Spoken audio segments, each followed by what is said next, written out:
Hey guys, welcome to Matt's Chemistry Review. This is a very simple, easy way to make sure you learn chemistry no matter what your teacher's doing, no matter what your school's doing.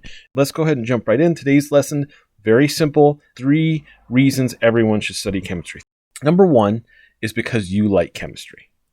You may not realize it, but you like chemistry and you find it interesting. Pretty much everyone does. And I'll prove it to you.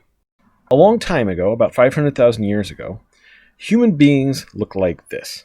We were pretty short, about 4'6" to 5 feet. Our skulls were small, like our brains weren't that big, so we probably weren't that smart. And yet one of these human beings, someone who looked like this, invented the most important invention of all time, the greatest life hack ever. And here's how that life hack works. You take 2 wooden sticks, you rub them together really fast, and if you do it long enough and hard enough, what's going to happen is you're going to burn down the entire forest around you. So once that's over with, what you're going to do is you're going to take 2 more wooden sticks and you're going to rub them together at a medium speed, okay? Not too fast, not too slow. And if you keep it under control, if you do it just right, eventually you're going to make this. You're going to make fire, okay? Fire is the greatest invention of all time. It's still the ultimate life hack. It does a lot of things for us. It gives us heat, it gives us light, but the most important, it allows us to cook our food. It allows us to unlock these nutrients in our food that we really can't get at any other way. So because of the ability to cook our food, human beings are going to go from looking like this to looking like this. Okay? Now, I'm not saying we all look like that. I definitely will never look like that no matter what I do. But the ability to cook our food allowed us to evolve from this to this. So fire took us from this little guy in the red rectangle here to the guy in the blue rectangle. Kind of made us who we are. Okay? So fire is awesome. And maybe you didn't realize this, chemistry is the study of fire and other things. We're going to talk about other topics, but fire is part of chemistry, okay? Therefore, chemistry is awesome and you love it as long as you love fire. And just so you know, while you may love fire, you probably don't know the first thing about it. People don't really understand what fire is, and I'm going to prove that to you right now. Did you know that Earth is the only planet that has fire? There are 8 other planets in our solar system. There used to be 9, but Pluto got kicked out, and I think we all know why. Pluto, you know what you did. There are also 1,000 confirmed exoplanets, which are planets that go around other stars. And we haven't been able to study all those that well yet because they're really far away. But so far, Earth is the only planet that has fire, the only one out of 1,000. So why is that? What makes Earth so special? Well, that's a really interesting question and it has a fascinating answer.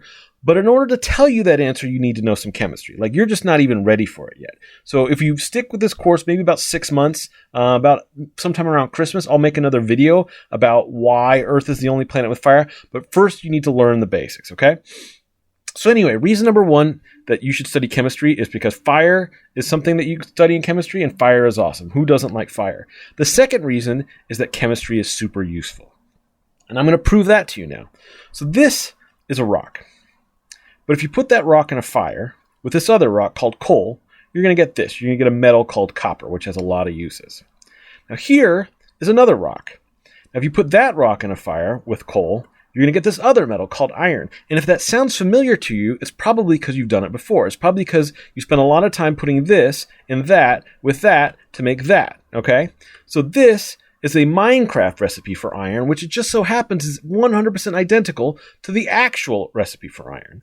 So the other thing that people maybe don't realize about chemistry is that Minecraft is a chemistry simulator. In fact, when people are preparing for chemistry, a lot of times I'll say, you need to go spend the summer playing Minecraft. Minecraft is a great way to get ready for chemistry. And if people are like, oh no, Matt, I'm already an expert on Minecraft, what I usually say is, oh yeah? Prove it. Number 1, 3 wheats combine to make what? In Minecraft, 3 wheats combine to make what? I'll give you a few seconds. Give up. The answer is bread, okay? Wheat combined to make bread is a process called baking. Baking is a chemical reaction. It's under the larger category of food chemistry, which anyone who wants to be a chef absolutely has to study. We won't talk about baking a ton this year, but it's definitely a topic that falls under chemistry, okay? So here's question number 2. Sand combined with coal in a furnace makes what? Sand and coal makes what? The answer is glass. And again, this is a very real chemical reaction. Glass blowers will put sand in a really, really hot oven called a lair and burn it until it melts to make glass. And they can use the glass and spin it and make chandeliers and all kinds of cool stuff. You'll notice this glassblower is very cool because he's got a hat and shades on. You'll also notice he doesn't wear protection on his arms. And look at where that got him. So when you're going to blow glass, you probably want to wear protection. Just saying. So the second reason to study chemistry, because it's super useful, pretty much everything you can do in Minecraft, you can do in real chemistry except nether portals. The final reason is because becoming chemistry literate is part of growing up, okay? In modern life, you are surrounded by chemical reactions, okay? Your battery is a chemical reactor. Your car is a chemical reactor. There's chemistry going on in your microwave, in the kitchen, even in the bathroom. You color your hair, that's a chemical reaction. There's even chemistry going on inside you. Your muscles use chemistry to create physical movement. Your stomach uses chemical reactions to process and digest your food. Your kidneys use chemistry to filter your blood. Even your brain uses chemistry to think. Like these words coming out of my mouth right now, I'm using chemical reactions to form them in my brain, and you are using chemical reactions to process them in your brain. So every thought that has ever been thought in the entire history of the world was really just a series of chemical reactions. And the reason that's important is because when stuff breaks, whether in your body or around you, chemistry is what's going to fix it. Like, everything is chemistry. So if you learn chemistry, when there's a problem, you're going to be useful, which is why I say learning chemistry is part of being an adult in the modern world, okay? Becoming chemistry literate is part of being a grown-up. So that's it. That's it for today. It's just a really simple one, hopefully to get you a little bit jazzed up about chemistry, and hopefully you're going to stick with us, and I'll see you in the next one.